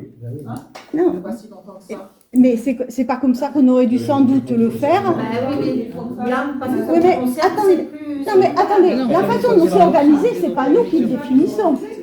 On est d'accord. Il y avait trop de femmes. La parité. Oui, en tant qu'adjoint, ça ne vous a pas convenu. C'est la parité. Oui, mais c'était un scrutin de liste. On a voté pour une autre liste. Non, on n'a pas voté contre, on a voté pour une autre On liste. va avancer. Donc on a voté contre, on reprendra sans doute une délibération. Mais en tout cas, ce soir, ça fait part de notre Christopher sentiment. Perron. Vas-y, termine. Non, On c'est a pas fait part de notre sentiment collectif. Et il y a beaucoup d'agacement dans l'équipe municipale. Parce qu'effectivement, je pense que vous arrivez à exacerber un petit peu toutes les personnes avec vos questions répétées et qui ne sont pas forcément utiles pour faire avancer les débats et pour faire avancer le conseil municipal. Donc vous pouvez vous en prendre qu'à vous et vous récolter aussi le mécontentement des personnes qui sont là. Parce qu'effectivement, ils ne sont pas favorables à ce que vous rentriez dans les commissions, parce que dans les commissions, normalement, on vient pour participer, on vient pour apporter des idées, on ne vient pas là pour prendre des notes, pour contrer et pour bloquer un système où aujourd'hui les commissions avancent. Vous demandez aussi des réponses sur les comptes rendus. Je vous rappelle que dans les commissions que vous aviez à l'époque, il n'y avait jamais eu un seul compte rendu décrit. Et nous, les comptes rendus, on les met à tous les conseils municipaux et on les met dans le conseil municipal suivant. Donc les gens qui font des commissions, ils n'ont aucune obligation pour donner les comptes rendus juste avant le conseil. Ils les font quand ils peuvent. La plupart des gens sont en activité, ils font les comptes rendus quand ils peuvent. Mais nous, on les fait et on les envoie et on les donne. Non, Christopher Perron, je vous terminer juste sur un point, parce qu'il est clairement marqué dans la texte loi, je vous le cite, monsieur le maire, pour que ça puisse rester dans l'enregistrement. Dans la modification de la composition en cours de mandat d'une commission municipale, il est stipulé qu'elle est obligatoire lorsque la composition n'assure plus le respect de principes de la représentation proportionnelle des différentes tendances du conseil municipal pour une commune de plus de 1000 habitants. Donc à l'heure actuelle, vous voulez dire que vous avez validé que cette commission, n'intégrant personne dans le groupe, représente le conseil municipal. C'est pas moi qui me suis exprimé, c'est le conseil municipal. C'est vous qui en avez la gestion. Non, la façon dont vous avez organisé le vote n'est pas légale, que si vous C'est voulez ça. qu'on y fasse. Le vote non. Les gens se sont exprimés individuellement. Ils ont le droit de Non, Et Valérie- Philippe, tu es garant de la légalité de Mais je ne referai dont pas ça voter- fonctionne. Je ne referai pas voter ce soir. On fera voter au prochain conseil municipal. Certes, tu seras dans la commission, mais ce soir, les gens sont exprimés sur un agacement. Et c'est votre responsabilité. Cet agacement, ce n'est pas le mien. Alors, Moi, s'il vous plaît. concernant les comptes rendus, tu nous le répètes à chaque fois, à l'époque, personne ne faisait de comptes rendus, pas plus. Ah si. Et nous en avions Et sur nous le en avions drive fait. en plus. Donc, tu répètes ça en boucle. À l'époque, ce On en n'était faisait. pas mis au conseil municipal. Depuis, on s'est bien organisé et il y a des comptes Mais il y avait des rendus, comptes je rendus l'entends. qui étaient envoyés aux membres des Mais, commissions. Oui. Alors, oui, mais nous aussi, on avait des comptes Moi, rendus. j'en ai jamais vu un seul. Oh, Mais ça, si, c'est pas mais vrai. ça, c'est pas vrai. Là, Claire J'en ai Combat, jamais ça, vu. c'est pas vrai. Et tu On nous en le faisait répètes à chaque fois. On passe sur le point suivant, s'il vous plaît. Donc, c'est Cyril qui devait lire la délibération, il n'est pas là ce soir. Excuse-moi, Philippe, je voudrais explicitement que tu dises, je pense que la façon dont la délibération, je ne sais plus combien, pardon, je perds le compte, 20, c'est passé ce soir n'est pas légal. Est-ce que tu retires ce vote du conseil municipal ou tu maintiens? Je maintiens, les gens se sont exprimés. Je suis persuadé qu'on reprendra une délibération au prochain conseil. Le prochain conseil, il est au 30 janvier. Entre-temps, il n'y aura pas de réunion de commission, puisque la réunion de la commission, c'était pour le budget, donc elle a déjà eu lieu. On reprendra une délibération, mais ce soir, les gens se sont exprimés. Ils ont exprimé leur mécontentement.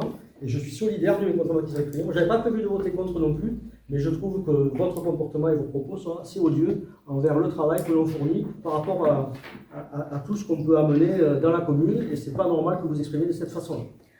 Quand on pose des questions et que vous ne répondez pas, ça nous agace aussi. Donc l'agacement, on peut le comprendre, mais voilà. Nous, on le comprend aussi très bien. Et aujourd'hui, vous respectez pas la loi. C'est quand même un peu gênant. Ok. Point suivant, acquisition foncière. Tu veux y aller? Oui. Bon, c'est l'acquisition de parcelles rue Clément Adère pour une future réalisation de pistes cyclables, de cheminement cyclable, on ne sait pas encore, le long du Mont. Donc, dans le prolongement de l'aménagement réalisé le long de la foulée verte du Mont, la commune souhaite voir aboutir la création d'un cheminement piéton-cycle le long du Mont entre la place René-Loubet et le rond-point du collège. Je précise que ça a été vu X fois en commission mobilité. Un bureau d'études mandaté par le notaire doit réaliser une étude qui a permis d'identifier les fonciers nécessaires à cette réalisation. Une acquisition foncière auprès de Promologie a été faite dans ce sens. Pour disposer de la largeur nécessaire, il est indispensable d'acquérir également un petit morceau de terrain appartenant à M. et Mme Richard, propriétaires du 34 Clément Adère, à prélever sur leur parcelle cadastrée section A0 Voilà, ce qui n'est pas une possibilité. Ça facilitera la création de la commune est donc entrée en contact avec ses propriétaires, que j'ai rencontré personnellement. Ils ont accepté de céder une surface de 3 mètres carrés leur propriété au prix de 150 € au mètre carré, soit un total de 450 €, sous réserve que la commune prenne en charge la création d'une nouvelle clôture et les frais relatifs à cette question. Je précise que dans ce cas, pour une si petite parcelle, on n'a pas pu avoir une estimation des domaines. Donc voilà, j'espère que vous prix de 150 €. Il y avait une question. Il y a une question, Claudie, tu veux répondre? C'est sur ça, je crois. Oui, non, c'était pas sur ça, c'était sur la description du projet, etc. Alors, je reprends les questions. Ah oui, nous demandons de disposer de la description du projet global de cheminement à côté du Mont sur l'ensemble de sa longueur, en particulier plan, estimation du coût global, planning de réalisation prévue, description de l'impact sur la végétation en place. Alors moi je vous dis tout de suite, on n'a rien de tout ça. Parce que les projets, ça commence par voir est-ce qu'il est faisable, et ensuite on regarde ce qu'on peut faire, dans quelles conditions, à quel prix, etc. Donc toutes ces questions-là, on les verra ultérieurement. Mais comme je l'ai indiqué, cette volonté de faire un cheminement cyclable, je ne pas que ce sera une piste cyclable, le long du Mont, elle a été présentée X fois en réunion. Et aussi dans le projet pour ça. Et elle fait partie du schéma directeur aussi de l'agglomération. Donc, on en est là aujourd'hui. Si les 100 fonciers, on ne fait rien, donc aujourd'hui, on vous propose d'arriver sur ce Christopher Perron, sur ce sujet-là, la compréhension est de continuer le long du Haut-Mont. Est-ce qu'il sera pour projet d'utiliser la passerelle qui se trouve au niveau plus loin, de créer une nouvelle parcelle dans vos projets? Vous n'avez pas d'idée? Le projet, il n'est pas fait. Non, mais à l'heure actuelle, c'est dans l'état de l'art, est-ce que vous pensez rajouter une passerelle supplémentaire? Juste pour. Ok, non, c'est tout, ça me convient. Question simple comme ça. Donc le combat par rapport à ce cheminement du Haut-Mont, on avait, et par rapport à Promologie, tout le cheminement, c'est une propriété de Promologie. Donc où en sommes-nous par rapport à l'achat de ce... On l'a acheté. On l'a déjà acheté. On a fait l'acquisition foncière. On l'a déjà fait. Et on l'a eu quasiment gratuitement. D'accord. Parce qu'ils s'en débarrassent. Ça les arrangeait qu'on l'achète. Parce que la commune faisait déjà l'entretien. D'accord. Et sur ces 3 mètres carrés, je vous propose de voter. Donc qui est contre? Qui s'abstient? Merci. Donc on passe sur le point 23 sur les créations de postes saisonniers. Donc c'est les saisonniers qu'on crée chaque année au niveau des services techniques. Donc c'est bien pour les enfants qui sont embauchés entre juin et septembre. Je pense qu'ils en gardent un super souvenir quand ils ont travaillé là. Et on envisage pour cette année aussi de créer des postes saisonniers dans les services administratifs si on avait des besoins. Ça permet d'avoir aussi une autre population. Et, je trouve que la mairie est vraiment dans son rôle d'aider les jeunes pendant l'été à acquérir une première expérience. Et c'est en général, ça se passe plutôt bien et certains sont même contents de revenir s'ils ne partent pas faire des études trop loin l'année suivante. Voilà, je propose de voter sur ce point. Qui est contre? Qui s'abstient? Merci. Le point 25, donc sur la médiathèque, c'est un petit peu le même point avec le point 26. Donc on a un agent de la médiathèque qui va quitter la commune pour être muté vers une autre collectivité. Donc son remplacement a été lancé sur le grade tel qu'il était. Toutefois, pour permettre de s'adapter à toutes les situations, il est important d'ouvrir tous les autres grades pour lesquels on peut avoir un recrutement. Donc sur adjoint du patrimoine principal de seconde classe, adjoint principal de première classe. Et on ouvre aussi sur des postes non titulaires sur adjoint du patrimoine, donc en fonction de la personne qu'on recrutera pour ce poste. Est-ce qu'il y a des questions? Donc sur le point 25, qui est contre, qui s'abstient. Merci. Le point 26, donc sur le non titulaire, qui est contre, qui s'abstient. Merci. Donc sur les comptes parmi les décisions. Donc une première décision sur le contrat d'assurance dommage ouvrage pour les ALAE. Un contrat de location de décoration de Noël. Une déclaration sans suite de consultation pour l'efficacité énergétique de Jean Jaurès II. Non, j'attends que tu finisses ta phrase, pardon. Jean Jaurès II, donc en fait le marché n'a pas été pourvu, donc on va demander les devis puisque ça ne sera pas dans le cadre d'un marché. Pourquoi, justement, pourquoi c'est infructueux? Qu'est-ce qui s'est passé? Quelle a été la difficulté? Les entreprises sont débordées, la plupart du temps, elles ne répondent pas. Absence d'offres. Globalement, enfin, c'est vrai un petit peu sur tous les marchés, les gens en ce moment ne répondent pas. Et on ne sait pas. Même si on les relance, même si on insiste, malheureusement. Demande de subvention pour la région pour la date. Convention d'occupation précaire donc pour le logement avenue de Villa. Donc il y a une locataire qui nous a demandé à rester 15 jours de plus le temps qu'elle ait un logement sur chronologie. C'était jamais. Une attribution de marché sur les travaux de la DAP. Donc là, vous avez une question, mais c'est marqué dans la décision, où en fait, il y a marqué qu'il s'agit de l'attribution de marché de travaux par attribution dans le cadre d'un MAPA. Donc on a fait une consultation MAPA et l'entreprise qui a été retenue, c'est la Grèce Bâtiment. Donc c'est marqué dans la décision. Et il y a eu plusieurs réponses ou Pas beaucoup non plus, malheureusement. Ça a été très compliqué, puisque la DAP, je rappelle, c'est la mise aux normes des handicapés pour les sanitaires, etc. Donc c'est plusieurs bâtiments, donc c'est des tout petits lots. Et trouver une entreprise qui accepte de faire 2 000 € de plomberie, 1 000 € de plâtre, etc. C'est très compliqué et je pense qu'on y est sur ça depuis très longtemps. Et sur Nathalie Marty, ce genre de choses, en fait, en régie, on n'a pas des gens compétents parce qu'ils retapent les bâtiments. C'est trop compliqué, ça les mobiliserait beaucoup trop de temps. D'accord. Et ils font du petit entretien. Parce que s'ils refont on avait compris qu'ils avaient refait des appartements qui appartiennent à la mairie, donc j'imagine qu'ils ont de la compétence. La rénovation. C'est très complexe. Les normes sont très complexes à appliquer. On a besoin d'avoir des entreprises pour éventuellement obtenir les attributions, l'habilitation. Et en cas de problème, on se retournerait contre les entreprises. En région, on ne peut pas le faire, c'est pas possible. Ensuite, donc, il y a 3 décisions sur l'attribution du marché de MOE pour les locaux provisoires de la gendarmerie mobile, un contrat de service technique pour les locaux provisoires de la gendarmerie mobile, et enfin un contrat de coordinateur SPS pour les locaux provisoires de la gendarmerie. Donc, par rapport aux questions qui m'ont été posées, donc, il s'agit d'aménager le rez-de-chaussée des anciens ateliers des services techniques de la commune pour accueillir des gendarmes de la brigade mobile qui doit être créée fin 2024 après juste arrêt. Donc il s'agit de locaux provisoires en attendant la création de locaux définitifs dans la zone de Malrivière. Le projet de l'îlot ne débutera pas avant plusieurs années, donc il s'agit pour la commune de valoriser des locaux qui ne sont pas utilisés pendant le temps de la maturation du projet Vignol. La commune porte le coût de l'aménagement. Elle louera ensuite les locaux à la gendarmerie.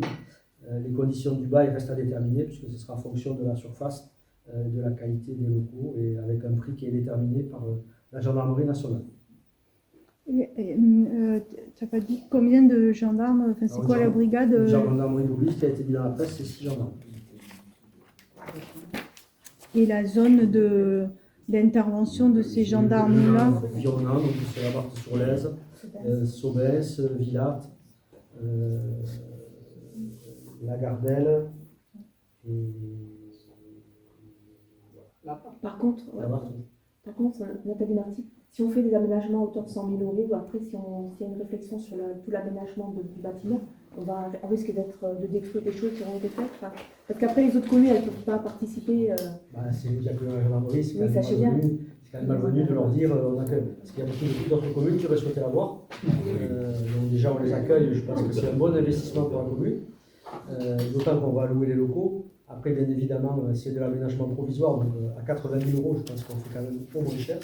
Et puis, bien évidemment, tout ce qu'on pourra récupérer et démonter pour d'autres locaux, on ne va pas le mettre à la poubelle. Si on met des clims ou des radiateurs, on ne va pas les jeter. Voilà. Après, les cloisons mobiles, c'est plus cher que des cloisons en plâtre. Donc, je préfère mettre des cloisons en placo qu'on électrique plutôt que des cloisons mobiles qui vont coûter le triple et qu'on pourrait hypothétiquement stocker et récupérer. Voilà, l'aménagement provisoire.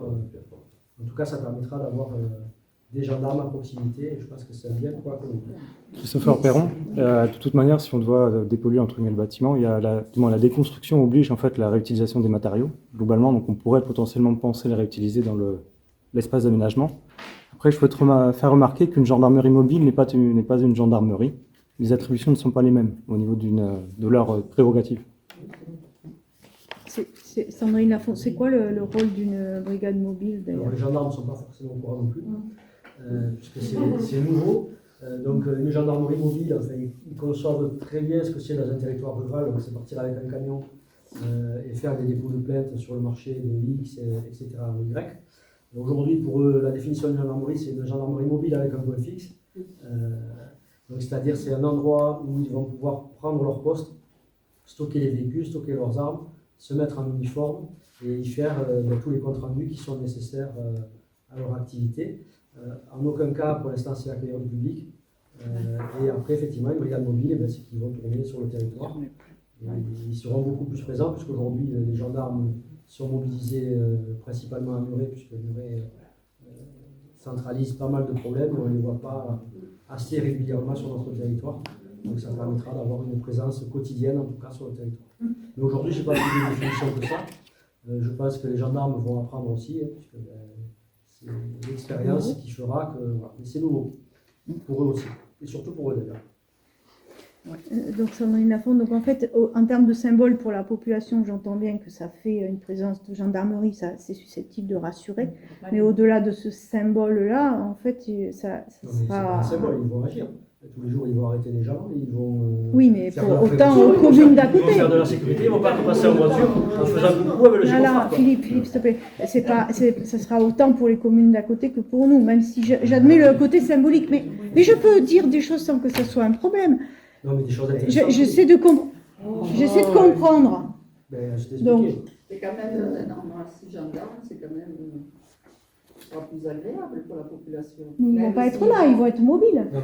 S'ils sont mobiles avec un point fixe, ça veut dire qu'ils vont revenir à chaque fois ici, donc ils vont être potentiellement beaucoup plus présents que juste à l'extérieur. C'est rassurant pour la population.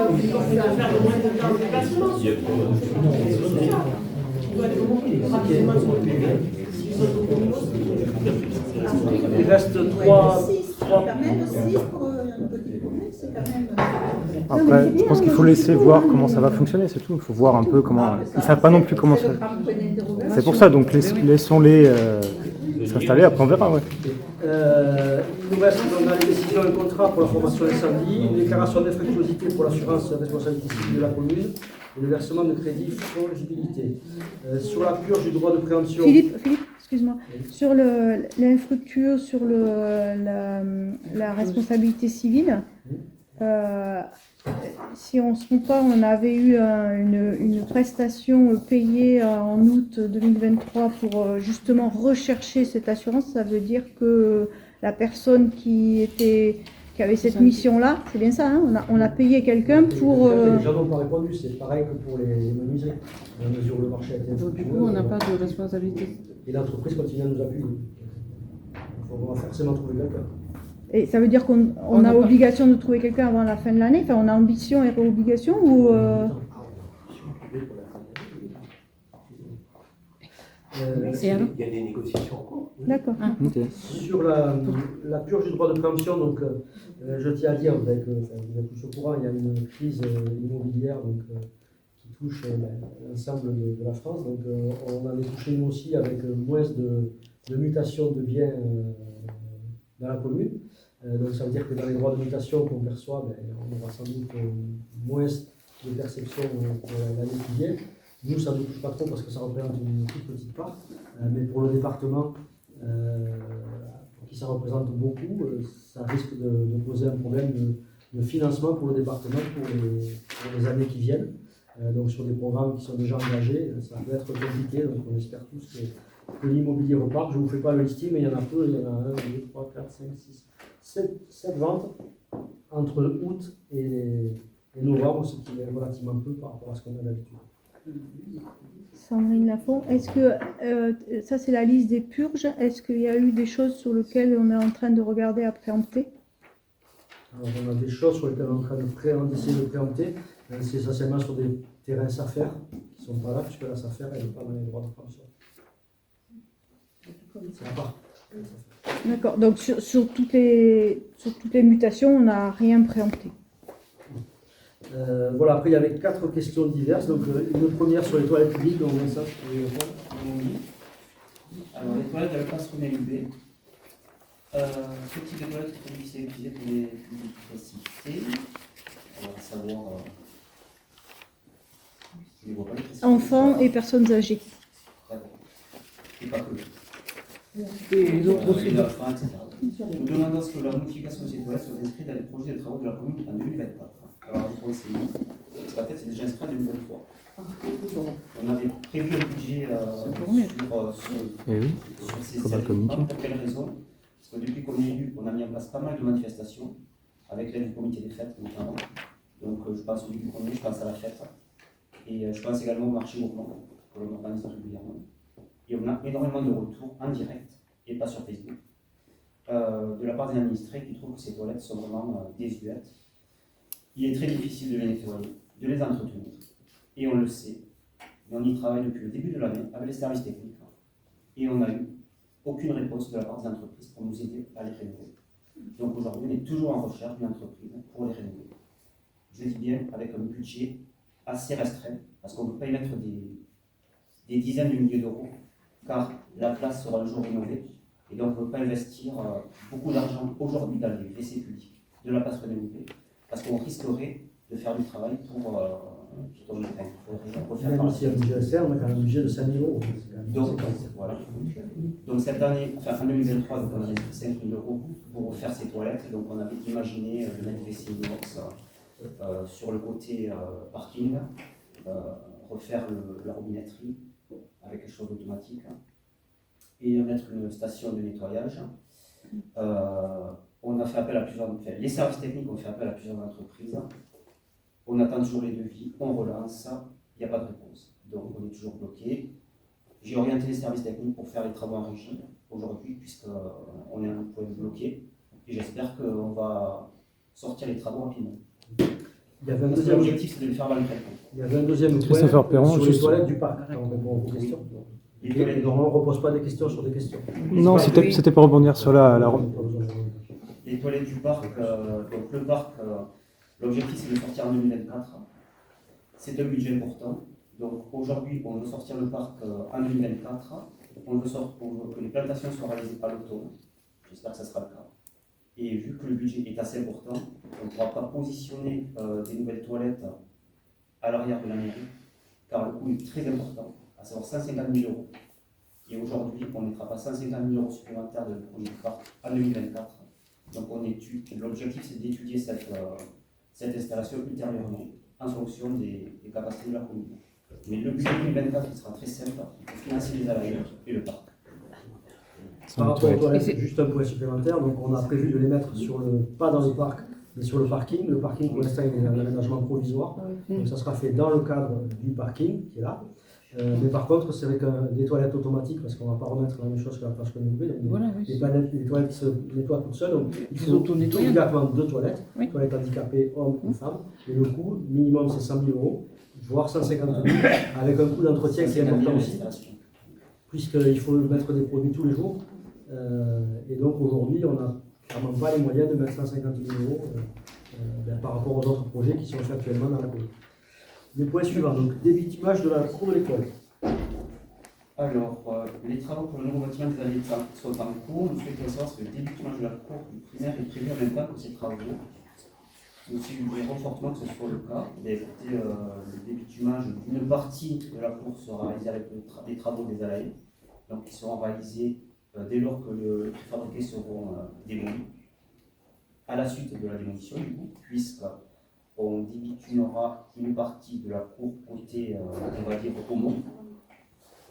Et du coup, ces travaux seront réalisés à la fin du chantier, après la démolition des anciens bâtiments. Voilà. Ok. Claudine, sur l'aménagement de l'impasse de l'eau. Sur l'impasse de l'eau.